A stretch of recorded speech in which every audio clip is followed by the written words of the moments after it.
Hey friends, I hope you're doing great today.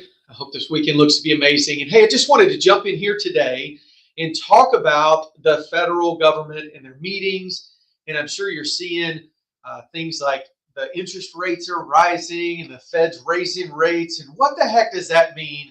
And so that's what I just wanted to visit about real quick is, what does this mean? So basically, the government is increasing interest rates, and the rates that are being increased are what the banks borrow back and forth from each other to meet their liquidity requirements. And when they borrow money, they naturally have to pass that cost on to us as consumers. And typically, we're going to see that through our credit card interest rates, or if you have an adjustable rate mortgage at the local bank, you may see it there.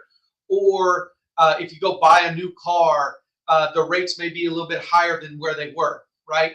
And so basically, what's really trying to happen is the government is doing what they can to suppress inflation, right? And inflation takes a whole bunch of expenses and everything from like apples and fuel and that kind of stuff. And they see what it costs today and they look back on what it cost a year ago. Well, the August inflation numbers said that we were up 8.3%. So what the government knows is if they increase their baseline rate, that they're hoping that we slow down our spending, which lowers inflation.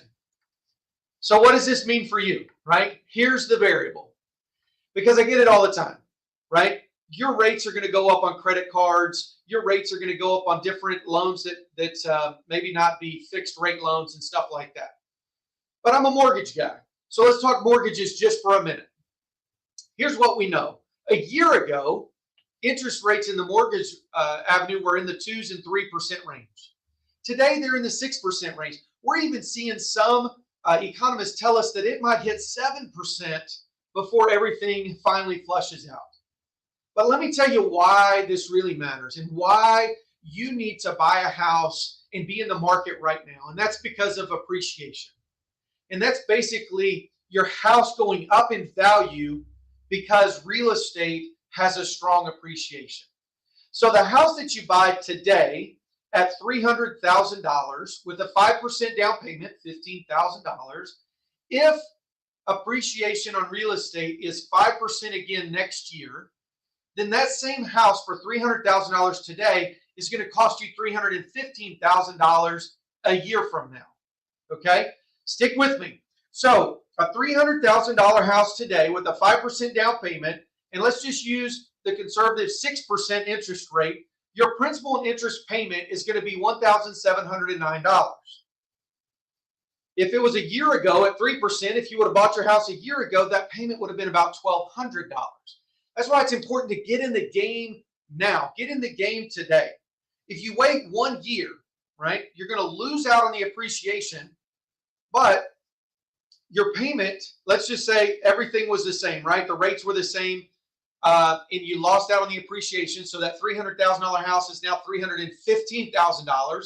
So your down payment's going to be a little bit more, but your payment is going to be about $85 more than if you bought today, right? If rates went up 0.5%, so if we went from a 6% quote to 6.5% quote, your rate or your payment is going to be $180 a month more. So you can see why it's important to jump in the real estate game now, right? Let's say you wanted to wait 2 years. It'll go down. It's not going to go down. Like everybody knows it. It's not going to go down. But let's say you waited 2 years. That 5% appreciation over year one and then again year two, that house is now $330,000, $337.50 versus $300,000 today. With 5% down, your down payment $16,540. And if the rates were 6%, again, the same rate that we have today, your payment would be $1,884 instead of the $1,709. So that's why it's important to get in the game today, because let's just say rates dropped a little bit and dropped 0.5%. Your principal and interest payment would go down to $1,687. You're saving $22 a month. 22, but you lost out on $30,000 in appreciation. So you really aren't gaining wealth by sitting on the sideline. So here's what I'm really trying to say. Here's why this matters to you. Get in the game. Have a conversation. Let's see what it looks like. Let's create a game plan to help you buy a house so that you can increase your equity, increase your wealth, and what it looks like. You need to lock in your rates now. Almost every mortgage company that I've talked to has some sort of a lock-in rate at application. And what that means to you is today's rates, whatever today's rates are, you can lock that in. Some companies are doing it for 60 days, some for 90 days. But that gives you a little bit of time to shop and find your house. I know a lot of sellers right now are getting nervous and anxious because their house is sitting on the market for a little bit longer. They're stepping out and helping with seller concessions, and all that means to you is they're helping pay your closing costs. So here's my encouragement for you. If you want to create a game plan, if you want to work with somebody to help you get ready to buy so that you can enter into the real estate game now, reach out to our team. The phone number's on the bottom. The Fed is going to continue to raise their baseline rate, which means that you're going to spend more money when you use credit. That's what it means. But if you want to lock in an opportunity to take advantage of appreciation over time, you need to enter into the real estate game. My team is here to help whenever you're ready.